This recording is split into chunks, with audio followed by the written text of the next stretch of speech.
At 2:47 local time, a Russian patrol boat detected something impossible on its radar. Tiny signatures, almost invisible, heading straight for Crimea's most protected airspace. They were Ukrainian drones, fast, small, and flying directly into the heart of Russian defenses. What followed exposed a flaw so deep it would shake confidence in Russia's entire defense network. The operator's radar screen suddenly lit up. 5 missiles launched in desperation. 30 million rubles of precision weaponry tearing through the darkness. But these missiles weren't built for what they were facing. When the smoke cleared, the drones were still there, untouched, gliding effortlessly toward their target. Their mission was simple: destroy the air defense systems guarding Mount Petri. But before they could strike, they had to survive something that shouldn't have been survivable. On the beach below, a Russian Pantsir S-1 air defense system locked its radar on the approaching swarm. This wasn't old Soviet equipment. It was Russia's premier short-range defense system, built to shoot down cruise missiles and aircraft. Yet, within seconds, it had wasted tens of millions in missiles, failing to hit a drone worth less than a smartphone.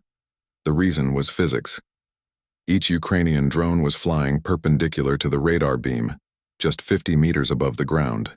This flight path exploited a phenomenon known as the Doppler notch. Radar doesn't just detect position. It measures how fast an object moves toward or away from it, known as radial velocity.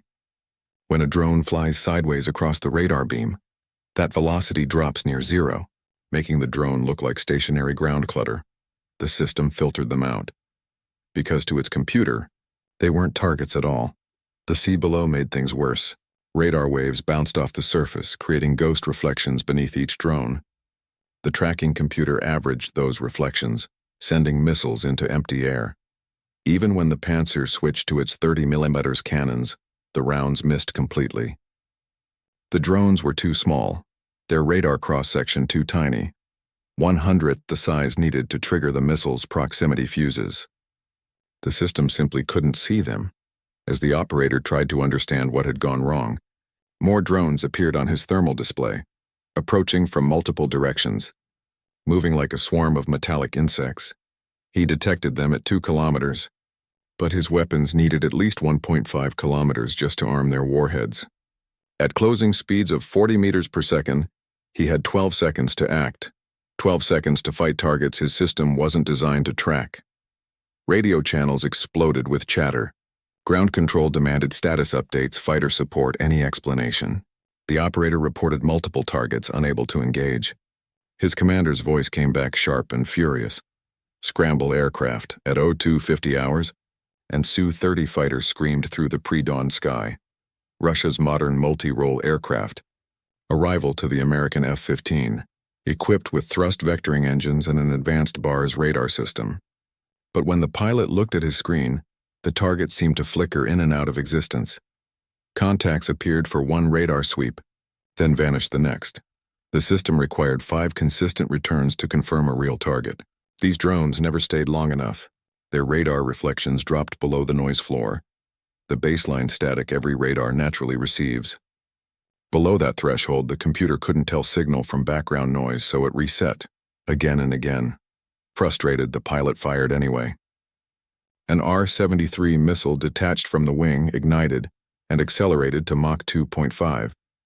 The drone's thermal camera caught it all, a bright streak in the night sky, closing fast, until it suddenly veered away. The missile's heat-seeking sensor couldn't find its target. It was designed to chase jet engines burning at 1,000 degrees.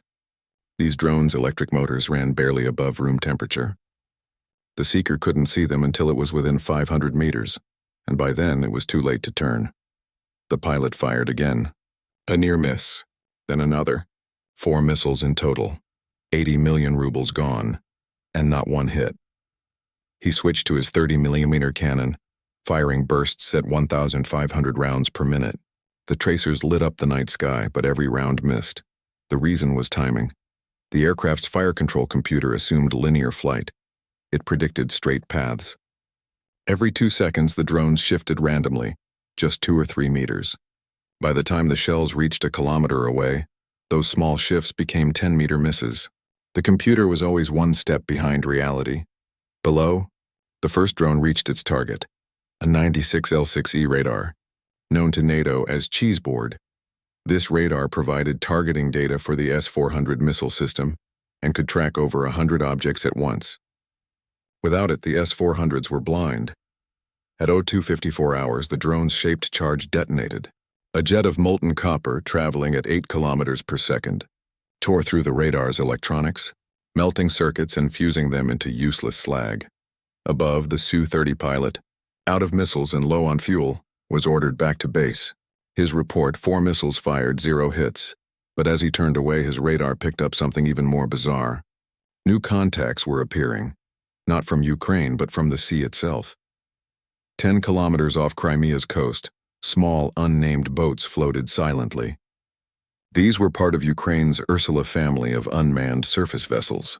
They had been there for hours, completely invisible to Russian radar. The secret wasn't stealth technology, it was geometry.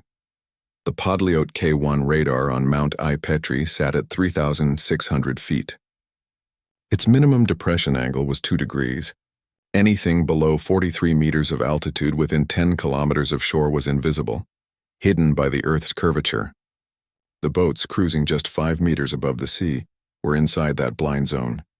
When the first wave of drones struck, the boats began launching new ones. Their operators weren't even nearby. They were hundreds of kilometers away, controlling everything through encrypted links. Each vessel acted as a relay, a floating communication hub. The drones sent video back to the boats, which relayed it through Starlink connections to operators in Odessa. Commands traveled back the same way.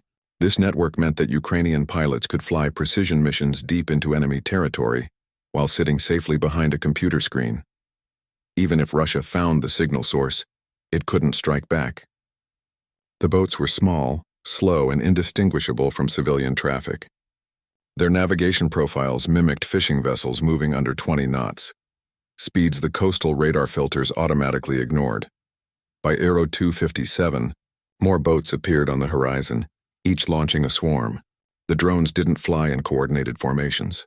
They scattered in random paths, designed to confuse automated defenses, yet still converging perfectly on their targets. 2 minutes later, the lead drone reached the first radar dome at Petri.